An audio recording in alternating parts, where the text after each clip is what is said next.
বিষয়টা করা যায়। সেক্ষেত্রে দূরদর্শিতার হিসেব করে কি ভারত একটু ধীরে চলো নীতি নিচ্ছে? দেখুন, সঞ্জু ছিল, আমি সঞ্জু দিয়ে কথা বলবো আপনাকে। সঞ্জু ছিলেন, উনি চাইনিজ।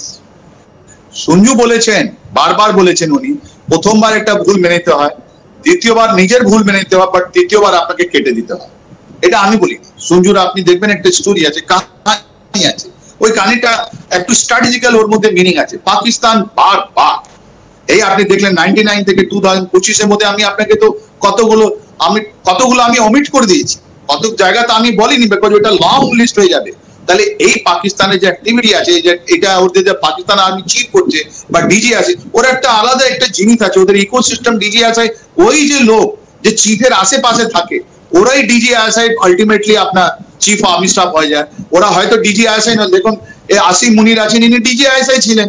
তারপর ওনার যে ক্যারিয়ার আছে, ও আইএসআই মধ্যে ইন্টেলিজেন্স মধ্যে আছে, তোরা অনেকগুলো জিনিস জানে। আর যখন ওদের একটা বিপদ আসে কি আমাকে সরাতে হবে, মানুষ আমাকে বলবে কি আমি তুমি পথ ছেড়ে দাও, তখন ওরা এরকম কাজ করে।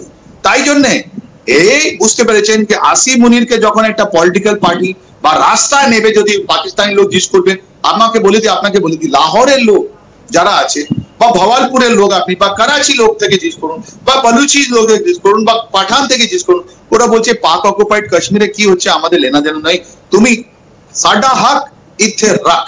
তার মানে কি হলো, পাঞ্জাবি তোরা বলছে আমার যে রাইটস আছে সাডা হক ইথে রাখ, মতলব আমার যে রাইটস আছে, আমার গুলিগুলো সাফ আছে কিনা, আমার জল আছে কিনা, আমার খাওয়া দাওয়া আছে কিনা, আমার শিক্ষা আছে কিনা, আমার স্বাস্থ্য আছে কিনা, পাকিস্তানি লোক তো ওইটা চাইছে। ওরা বলছে এর মধ্যে আমরা ইন্টারেস্টেড নয় কি পাক অকুপাইড কাশ্মীর থেকে কি হবে। ইভেন পাক অকুপাইড কাশ্মীর থেকে আপনি মিরপুর কোটলি চলে যান, মুজফরাবাদ চলে যান বা গিলগিট বালতিস্তানে চলে যান, ওখানকার লোক বলছে কি we are not interested in Pakistan army game.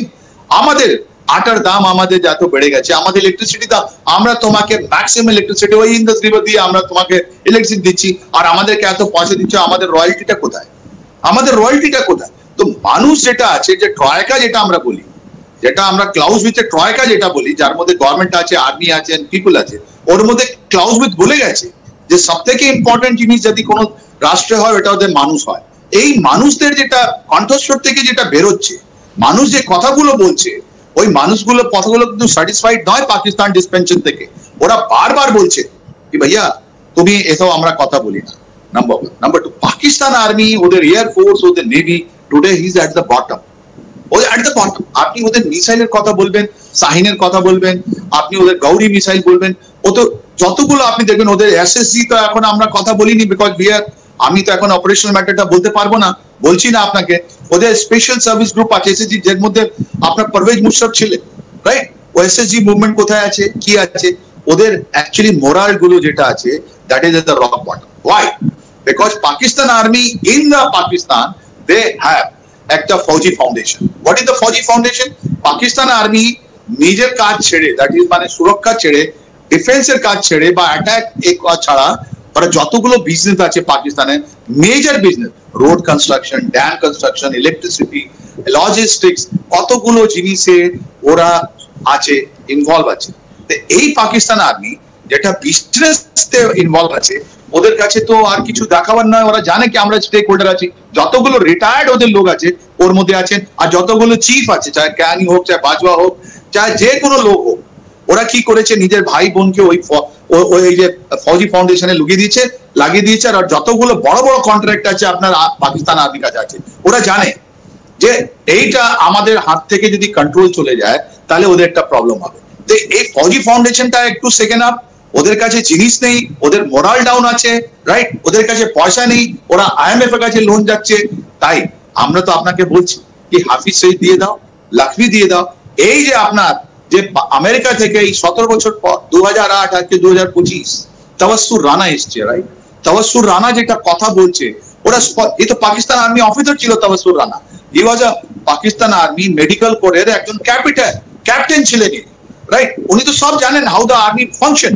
তো ওনার যে কোয়েশ্চেনিং গুলো হচ্ছে এখন এনআইএ তে বসে, রাইট? ইনসিডেন্টলি আজকেই এই যে পেহেলগাঁও যেটা ইনসিডেন্ট হচ্ছে, ওটাও এনআইএ কাছে গেছে।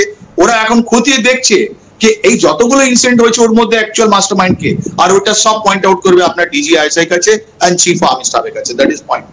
তো পাকিস্তান আর্মি জানে যে ইন্ডিয়ার যেটা আজকে ক্ষমতা আছে, আমরা যদি লিগ্যাল পজিশনটাও নিই আমরা, international court of justice, UN, যেটা যতগুলো হয়, ওটা তো মানুষ এখন আমাদের ভারতের মানুষ ওটা চাইছে না। আমাদের ভারতের মানুষ বলছে এই যে তোমরা এত রাফাল নিয়েছো, তোমরা এত মিরাজ নিয়েছো, এতগুলো ট্যাঙ্ক নিয়েছো, তুমি এত ড্রোন নিয়েছো, এটা কিসের জন্য আছে? এটা শুধু অ্যাক্সিডেন্ট করার জন্য আছে? এটা শুধু দেখাবার জন্য আছে? এটা শুধু কামান এত কিনেছো, কেন কিনেছো তোমরা? এটা কিনেছো because now the time has come to reply, দিল মাঙ্গে মোর, রাইট? এই দিল মাঙ্গে মোরে, এই দিল মাঙ্গে মোরে আপনাকে আজকে প্রধানমন্ত্রী বলে দিলেন। তা আমরা ওয়েট করছি, আমরা global war on terrorism, that is another example আছে। সেক্ষেত্রে দাঁড়িয়ে এই যে এই মুহূর্তে দাঁড়িয়ে প্রধানমন্ত্রী পরিষ্কার বলে দিয়েছেন যে আমরা এবার আর রেয়াত করব না, সেক্ষেত্রে আগামীতে মডেলটা ঠিক কি হতে পারে? এটা আপনাকে দুটো মডেল বললাম, একটা লং টার্ম, একটা শর্ট টার্ম। আমেরিকা দেখুন 2001-এর জিনিস আপনার খতম করলো 2011-তে ওসামা বিন লাদেন, 2022-এ আপনার খতম করলো আল জওয়াহিরিকে, যারা ওখানে করেছিল। সেকেন্ড মডেলটা আছে আপনার ইসরায়েল মডেল, খুব সুন্দর আপনি বলেছেন। দেখুন second model is of the Israel.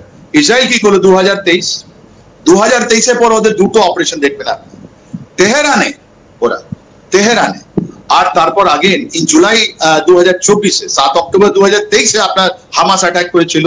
2024-এ তেহরানে যখন ওদের চিফ ওখানে যাচ্ছে, ওকে তেহরানে মিসাইল থেকে মারা হলো।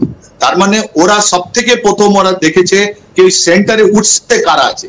তার মানে পেহেলগাঁও আমাদের উৎসে কারা আছে, বাট এটা লোকাল লেভেল ইনসিডেন্ট নয়, এটা লোন উলফ আমরা বলি, মানে একলা লোকের ইনসিডেন্ট নয়। তার মানে এটা মেটিকুলাসলি প্ল্যান।